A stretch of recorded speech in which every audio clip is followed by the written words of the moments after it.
Let's take the simplest kind of lever, a rigid bar working on a fixed support called a fulcrum. One end of this lever is twice as long as the other. Let's put a 10-pound weight on this end, and now we'll put half as much weight on this end. 5 pounds, balance 10. If we have 25 pounds to lift, we just use a longer lever. The 5 pounds will now balance 5 times as much. Let's raise the lever in the air, change its shape a little, and we have a crank. Or we can add a second lever and have a double crank. Now the short arm moves 1/4 the distance, but we get 4 times the force. If we want continuous motion, we need more arms. Now we have levers that turn. The larger paddle wheel makes fewer turns, but it delivers more force. A paddle wheel is nothing but a never-ending series of levers. We can make the wheels stronger and lessen friction where the wheels touch each other by rounding off the edges and shaping them into teeth that will slide in and out smoothly.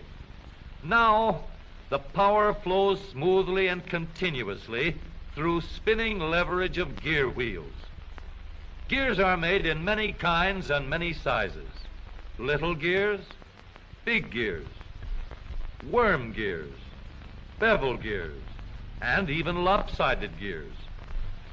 Over 100 million gears are spinning over the roads in the transmissions of our automobiles. The transmission is located right at the bottom of the gear shift lever. Let's start from scratch and put together a model of the gears that we shift in our motor car. The shaft on the left comes from the engine. The shaft on the right carries the power back to the rear wheels. To connect these two with gears, we'll need another shaft, known as a counter shaft. These two gears carry the power from the engine shaft to the counter shaft and are always connected or in mesh. This gear on the drive shaft going to the wheels is free to turn around the shaft. We'll put it in mesh with another gear on the counter shaft. These gears are always in mesh.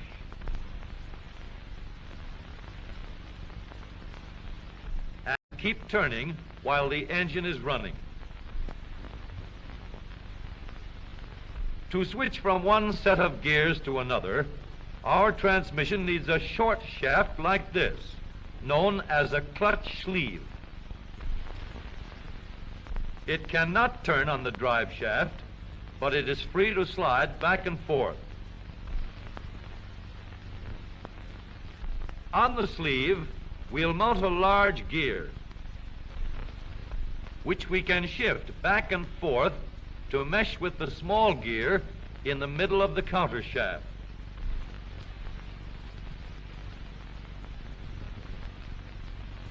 We are now in neutral. The gears that are always in mesh are turning over with the engine, but the shaft to the rear wheels is standing still. A 3,000-pound automobile takes a lot of force to start.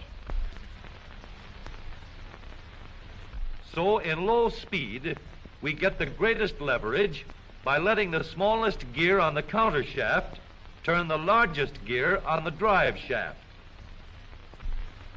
The engine on this model is running at a constant speed of 90 revolutions a minute. With low gears in mesh, the rear wheel is turning at 30 revolutions a minute, about a third the speed of the engine, but with 3 times the force. The power is going through these gears in the transmission.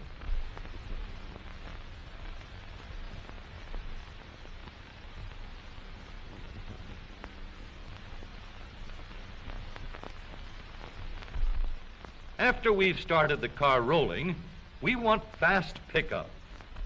So we shift into second by sliding the sleeve backward. to mesh with this gear on the shaft to the rear wheels. The wheel is now turning at 60 revolutions a minute, and the power flows through these gears.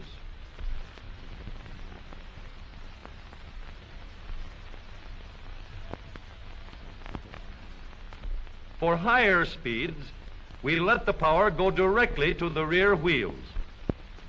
We shift the sleeve forward so that it meshes with the shaft from the engine.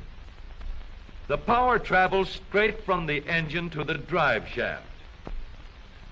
Now the shaft to the wheels is turning at 90 revolutions a minute, the same speed as the engine.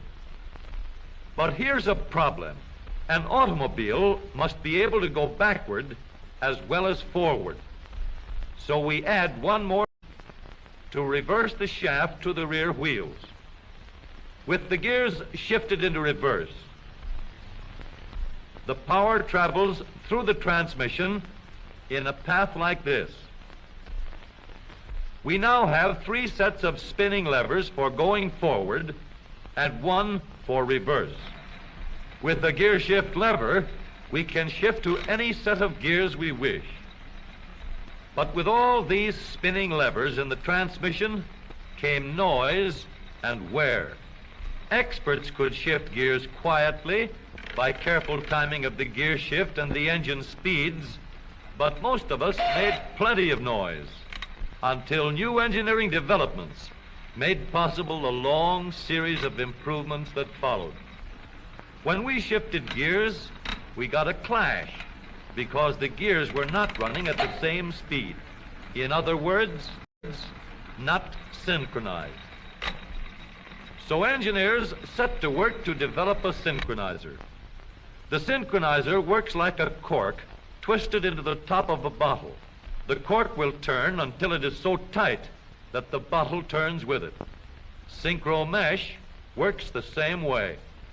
When we shift into second or high, the synchronizer brings the gears to the same speed before they come together. The drums won't let the gears shift unless they are turning at the same speed. When the gears come together, there is no clash, and the shift is made quietly and easily.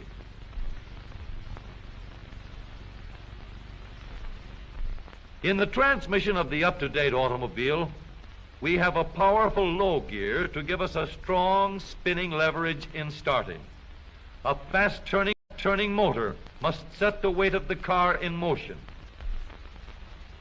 In second speed, we can change leverage to get going fast at the same engine speed. With the leverage of third gear, power goes directly to the rear wheels, and we can go as fast as we want. Now every driver can shift gears at any time, regardless of speed. Here is a hill that will give us a real chance to see how smoothly and reliably our spinning levers work in our automobile transmission. This driver is going to let her car gain a speed of 60 miles an hour down the hill.